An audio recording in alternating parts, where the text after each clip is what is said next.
Awaking news के मोहतरम नाज़रीन अस्सलाम वालेकुम। मैं सैयद सोहेल आपका इस्तकबाल करता हूँ। न्यूज़ शुरू करने से पहले सब्सक्राइब कीजिए हमारे इस चैनल को, अपने दोस्तों के साथ शेयर कीजिए और कमेंट कीजिए। आए अब सुर्खियों पर नज़र करते हैं। नांदेड़ में मजहबी जुलूस की इजाज़त न देने पर सिखों ने निकाली ज़बरदस्त जुलूस। जिस तरह यहूदियों ने ईसा मसीह को धोखा दिया, इसी तरह एलडीएफ यूडीएफ ने केरला की अवाम को धोखा दिया। इक़्तिदार में आने पर आसाम में सीएए खत्म करने के लिए बनेगा कानून, राहुल। तमिलनाडु में हमारी हुकूमत बनी तो सीएए और ज़राई कवानीन नाफिज नहीं होंगे, स्टालिन। कर्नाटक में कोरोना का जबरदस्त फैलाव, मास्क पहनना और समाजी फासले पर अमल लाजमी। मोदी मकबूल हैं मगर बंगाल में ममता से ज्यादा नहीं। सारिफैन ध्यान दें, अप्रैल के महीने में 15 दिन रहेंगे बैंक बंद। मास्क न पहनने पर सर्कल इंस्पेक्टर पर जुर्माना आयद, खुद जिले एसपी ने पहनाया मास्क। शाहजहांपुर में होली के मौके पर मसाजिद को तारपाल से ढकना पड़ा। जिला कड़पा के सिद्धोट में तेलुगु देशम कारकुनों के हमले में वाईएसआर कांग्रेस कारकुनी जख्मी, हाथियों को सजा देने राजमपेट के रुकन असेंबली मेधा मल्लिकार्जुन रेड्डी का मुतालिबा। जिला कड़पा में ग्रुपिज्म को फरोग देने या मजहबी जज्बात भड़काने वालों और सोशल मीडिया पर गलत पोस्ट शेयर करने वालों के खिलाफ पुलिस सख्त कार्रवाई करेगी। आए अब खबरें तफसील के साथ समाप्त करते हैं। नांदेड़ में मजहबी जुलूस की इजाज़त न देने पर सिखों ने निकाली ज़बरदस्त जुलूस। महाराष्ट्र के नांदेड़ में सिखों के एक ग्रुप ने जुलूस की इजाज़त न देने पर पुलिस की जानिब से कायम करदा बैरिकेड तोड़कर सड़कों पर निकल पड़े। इस दौरान 4 पुलिस जख्मी हो गए। यही वाक़या नांदेड़ गुरुद्वारे के सामने पेश आया। बताया जाता है कि मुकामी सिखों को उनके मजहबी जुलूस होला मोहल्ला की इजाज़त पुलिस ने कोरोना कवायद के बाइस नहीं दी, जिस पर बरहम सिखों के एक ग्रुप ने गुरुद्वारे के सामने कायम करदा पुलिस बैरिकेड को तोड़कर सड़क पर निकल आए। इस दौरान 4 पुलिस अमला जख्मी हो गया और चंद गाड़ियों को नुकसान पहुंचा।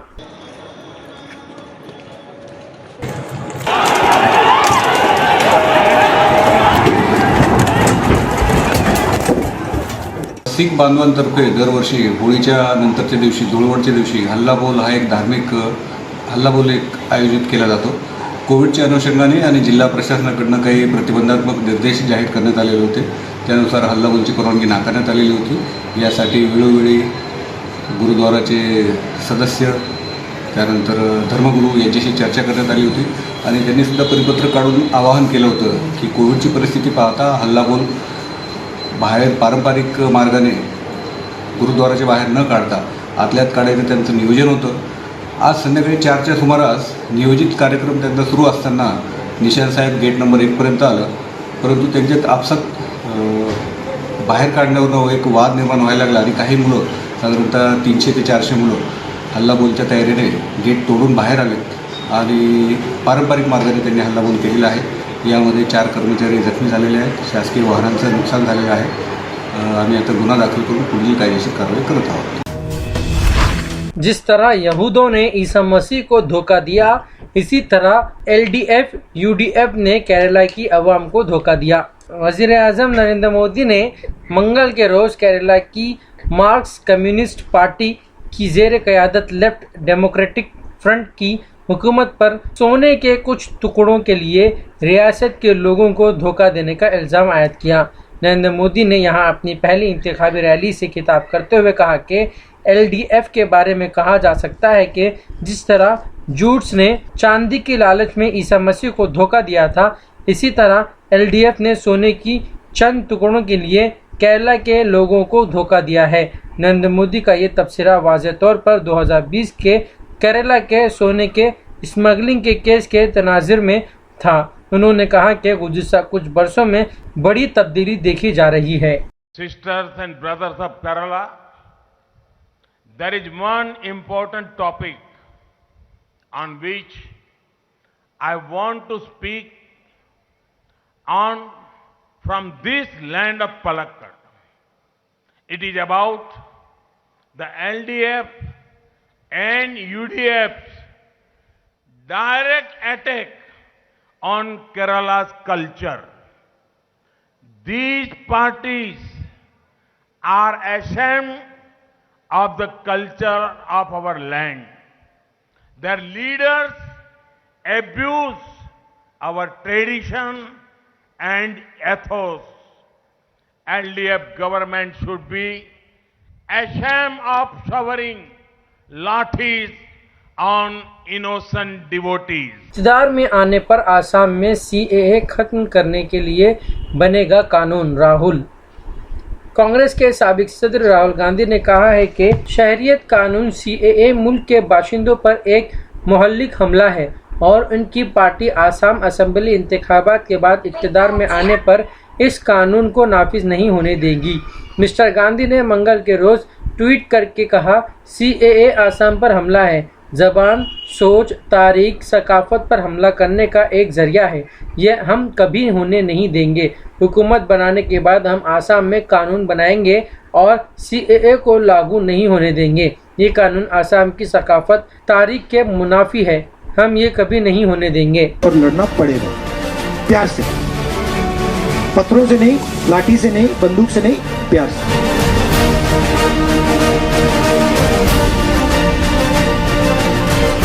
फ्लड का प्रॉब्लम होता है, बड़ा प्रॉब्लम होता है, तब देश के प्रधानमंत्री यहाँ नहीं आते। जब इलेक्शन आता है तभी प्रधानमंत्री यहाँ आता है और यहाँ आके बड़ा बड़ा बात बोल के चला जाता है। फ्लड के टाइम आप प्रधानमंत्री को कुछ दे तो नहीं सकते, इसलिए वो आते नहीं है। इलेक्शन के टाइम उनको आप वोट दे सकते हो, इसलिए आते हैं। तमिलनाडु में हमारी हुकूमत बनी तो CAA और ज़राई कवानीन नाफिज नहीं होंगे। स्टालिन।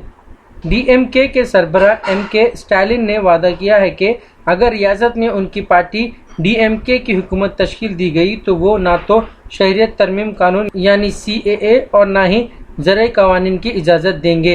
उन्होंने कहा कि लोकसभा में CAA और ज़राई कवानीन सिर्फ NDMK और PMK की वजह से ही मंजूर हुए हैं। स्टालिन ने यह बात तिरुपतुर में एक रैली में कही।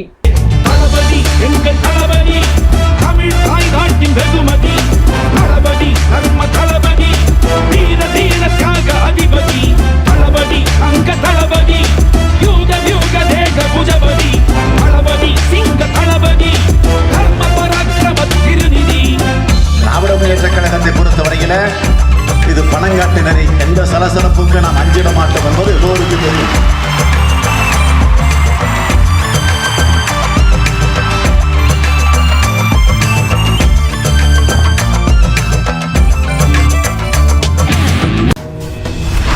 कर्नाटक में कोरोना का जबरदस्त फैलाव, मास्क पहनना और समाजी फासले पर अमल लाजमी, खिलाफ वर्जी करने पर जुर्माना।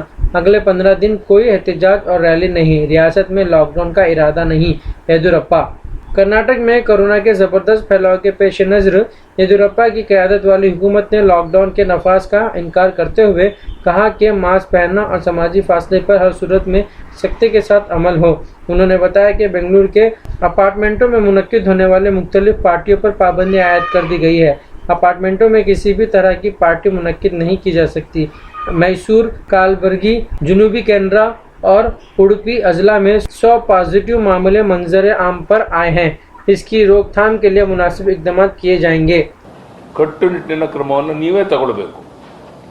ಈಗ ತಾವು ನೋಡ್ತಾ ಇದ್ದೀರಾ, ಯಾವುದೇ ಜಾತ್ರೆ ಸಮಾರಂಭ ಸಭೆಗಳಲ್ಲಿ 100ಕ್ಕೆ 80 ಭಾಗ ಮಾಸ್ಕ್ ಹಾಕೋದು ನಿಂತೋಗಿದೆ. ಅವೇರ್ನೆಸ್ ಹೋಗಿದೆ. ಮತ್ತೊಮ್ಮೆ ಹಿಂದಿನ ಸ್ಥಿತಿನ ಈಗ ಮರುಕಳಿಸಿರೋದ್ರಿಂದ ಹಿಂದೆ ಯಾವ ರೀತಿ ನಾವು ಬಿಗಿ ಕ್ರಮವನ್ನು ತಗೊಂಡು ಅದೇ ರೀತಿ ಮಾಸ್ಕ್ ಹಾಕೋದು ಕಡ್ಡಾಯ, ಅಂತರ ಕಾಯೋದು ಕಡ್ಡಾಯ. मोदी मकबूल हैं मगर बंगाल में ममता से ज्यादा नहीं। बीजेपी के इन दावों के बरखिलाफ के 200 से ज्यादा सीटों पर फतेह हासिल करके मगरबी बंगाल में अगली हुकूमत वो बनाएंगी। इंतखाबी हिकमत अमली तैयार करने के लिए मशहूर प्रशांत किशोर ने एक बार दावा किया है कि इलेक्शन में जीतने वाली बीजेपी के अरकान असेंबली की तादाद 2 हिंदसी अदद से तजावीज़ नहीं करेगी। See what they have changed. I have said this about in the context of Bengal election that if BJP were to win, we are looking at a prospect of one nation, one party. Why do I say so? It's important for all of us to understand. it's not that this is the government with the biggest majority we have ever seen. We have seen governments with bigger majority than this one. We have also seen parties ruling India for far longer time than what they have been. They have been ruling 7 years. We have seen governments ruling 10, 15 years.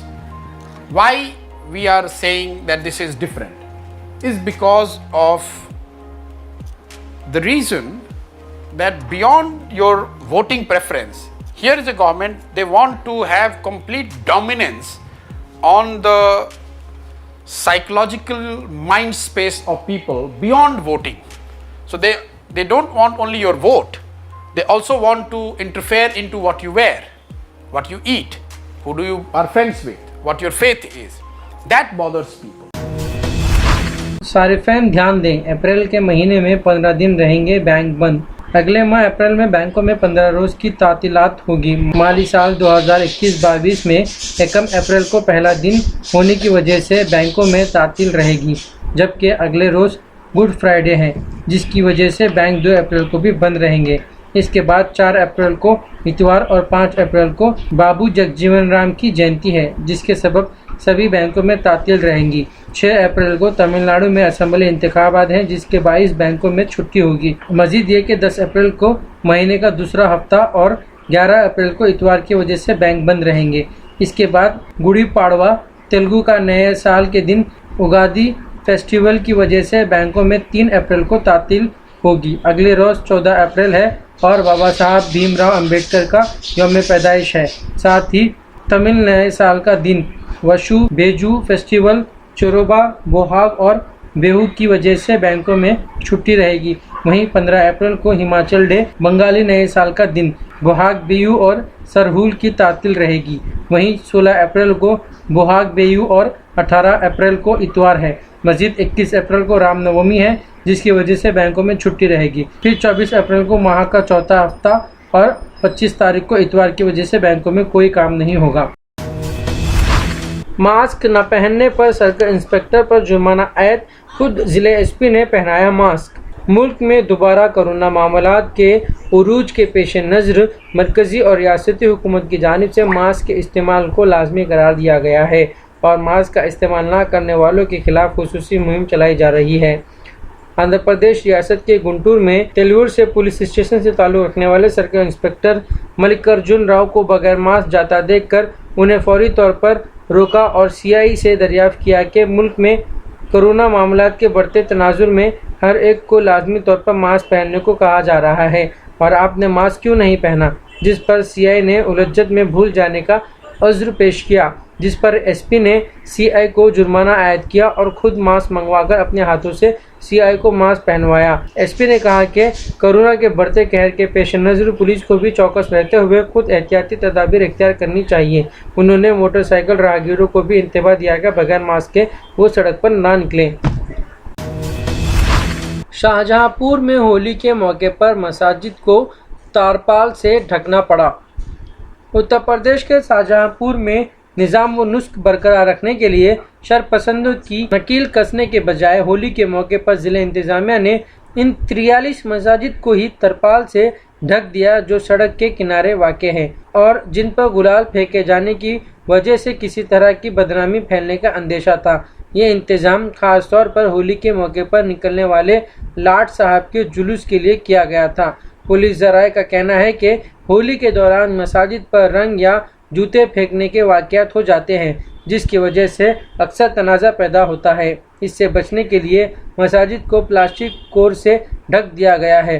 Shahjahanpur एक ऐसा ज़िला है जहां पूरे मुल्क में सबसे ज़्यादा अनोखी होली खेली जाती है। शौका जुलूस में काफ़ी हंगामा होता है और इस दौरान कई बार ऐसा हुआ है कि शरपसंद अनासिर ने मस्जिद में रंग डाल दिया और तनाज़ा पैदा हो गया। इसलिए इस मरतबा मसाजिद को ही ढक देने का इंतज़ाम किया गया। जिला कड़पा के सिद्धोट में तेलुगु देशम कारकुनों के हमले में वाईएसआर कांग्रेस कारकुनी जख्मी। हाथियों को सजा देने राजमपेट के रुकन असेंबली मेधा मल्लिकार्जुन रेड्डी का मुतालिबा। हमारे नुमाइंदे शब्बीर हुसैन की रिपोर्ट। सिद्धोट में सियासी दुश्मनी के तहत आज तेलुगु देशम के कारकुनों ने वाईएसआर कांग्रेस पार्टी के कारकुन गौस बादशाह और शाहमीर पर हमला करके शदीद जख्मी कर दिया, जिन्हें इलाज के लिए रिम्स में शरीक कराया गया। वाज़ेह है कि सिद्धोट में पहले तेलुगु देशम के सरपंच और वार्ड मेंबर मुंतखब हुए थे। इस मर्तबा यहाँ से वाईएसआर कांग्रेस पार्टी ने तमाम सीट पर कामयाबी हासिल कर ली है, जिससे यहाँ पर दोनों जमातों के कारकुनों में नोकझोंक होने लगी है। इस वाक़ये की इत्तला मिलने पर मुकामी रुकन असम्बली ने रिम्स जाकर अपने कारकुनों की अयादत की। इस मौके पर उन्होंने अखबारी नुमाइंदों से बात खातियों के खिलाफ सख्त कार्रवाई करने का मुतालिबा दिया। చాలా దురదృష్టకరం ఇది। ఇవన్నీ కూడా నిజంగా చూస్తూ ఉంటే చంద్రబాబు నాయుడు గారు ఏమని ప్రేరేపిస్తున్నాడో ప్రజలకు కొన్ని దురుద్దేశంగా రెచ్చగొట్టడం చేయడం చేస్తుంటే ఇవన్నీ కూడా చూస్తుంటే ఒకటి అర్థమవుతుంది। ఈ విధంగా చేయడం తెలుగుదేశం వాళ్ళకు చాలా దురదృష్టకరం ఇది। వారికి తగిన బుద్ధి జ్ఞానం చెడుగా తప్పకుండా అధికారులు చర్య తీసుకోవాలని చెప్పడం జరిగింది। ఇప్పుడే పరామర్శ వచ్చినాం, వాళ్ళు కూడా పరామర్శ వస్తే వాళ్ళకు లోదెబ్బలు బాగా ఎక్కువ తగిలినట్టున్నాయి। కాలు, ఈ చెయ్యి ఫ్రాక్చర్ అనేది కనపడడం లేదు, కానీ రక్తం ఎక్కడ రావలేదు, కానీ బాగా లోదెబ్బలు బాగా తగిలినాయి। ఒక ప్లాన్ ప్రకారం ఒక ఉద్దేశపూర్వకంగా జరిగిన। जिले कड़पा में ग्रुपिज्म को फरोग देने या मजहबी जज्बात भड़काने वालों और सोशल मीडिया पर गलत पोस्ट शेयर करने वालों के खिलाफ पुलिस सख्त कार्रवाई करेगी। जिले एसपी कड़पा के अनुभुराजन, सीनियर रिपोर्टर यूसुफ अली खान की रिपोर्ट। जिले एसपी कड़पा अनुभुराजन ने आज अपने एक बयान में कहा कि जिले में गुरूही रकाबतों को फरोग देने, फिरका वाराना जज्बात भड़काने वालों के खिलाफ पुलिस सख्त कार्रवाई करेगी। उन्होंने सोशल मीडिया पर गलत अफवाहें फैलाने, नफरत फैलाने जैसे पोस्ट करने वालों के साथ साथ ग्रुप एडमिन के खिलाफ मुकदमा दर्ज किए जाएंगे। उन्होंने कहा कि ताहाल 45 अफराद और एडमिन पर मुकदमा दर्ज किए जा चुके हैं। ये थे अब तक के ताज़ा तरीन हालात। जुड़े रहे हमारे चैनल के साथ जानने के लिए और भी मज़ीद खबरें। अब दीजिए हमारी टीम को इजाज़त, फिर मिलेंगे। खुदा हाफिज़।